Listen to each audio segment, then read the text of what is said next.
my name's John. Hello, and I'm Neil. And welcome to Wine Wednesdays. Neil, what do you have for us? So we have a Californian red, OVR, Old Vine Red, and it's a lot number 74, so this is the style of wine.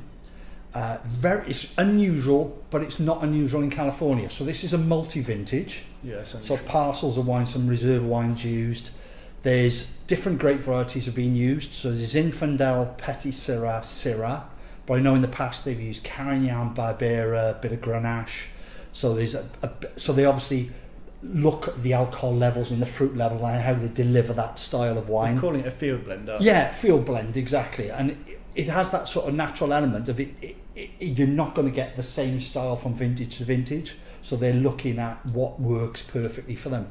So the way they make this, Marietta Vintners, the way they make this, I think it's really interesting. It's probably really fun to make as well. But it's got a bit of a status, a bit of a cult status anyway. So this, it'd be interesting to see. It's quite a bit of Zinfandel, and we know Zinfandel. If you've got a heat lamp on Zinfandel, it gets alcoholic. Yeah. I've had Zinfandels in the past, 17.5%. I've lost an eyebrow. That's actually dropped into the glass. But they deliver really lovely fruit. So let's see how it goes.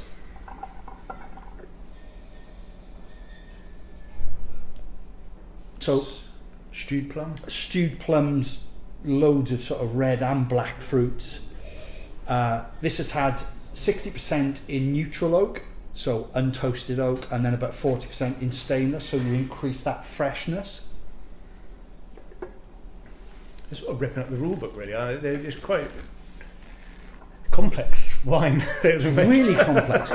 Now, I'm a fan of ridge wine, so Lytton Springs and things like that. It's again a multi-vintage wine. And Frog's Leap, they do some multi-vintage wines as well.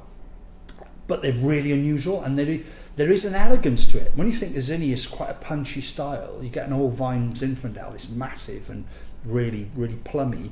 But this, because that the Syrah freshens it up, and the injection of a little bit of spice in there from the Syrah, the Petit Syrah gives a little bit of body and colour and a little bit of tannic structure, but it's not overly tannic. No, it's juicy tannins. Exactly, and versatility wise, it's lovely as a glass on its own, but it's very, very versatile for sort of meats, charcuterie, absolutely beautiful charcuterie. Actually, this is a nice temperature to have it at. Slightly sweet meats, as like glazed meats. Yeah, exactly. I think this really, really works really well. This is, they get the fruit from Mendocino, so it's like iconic area. Sonoma, iconic area. Glisaville, we've all heard of these iconic areas. Anyone who's seen the film Sideways, they know these areas anyway. If someone's chasing you around with a golf club. Really lovely wine. The price point is $27.99 from Fine Wines Direct UK, so it's a premium wine. But there's a lot of work that's gone into this, and it's really, really interesting. And it's just a glorious glass of red. Lovely packaging as well. It's very Californian. It's very Californian. Cheers.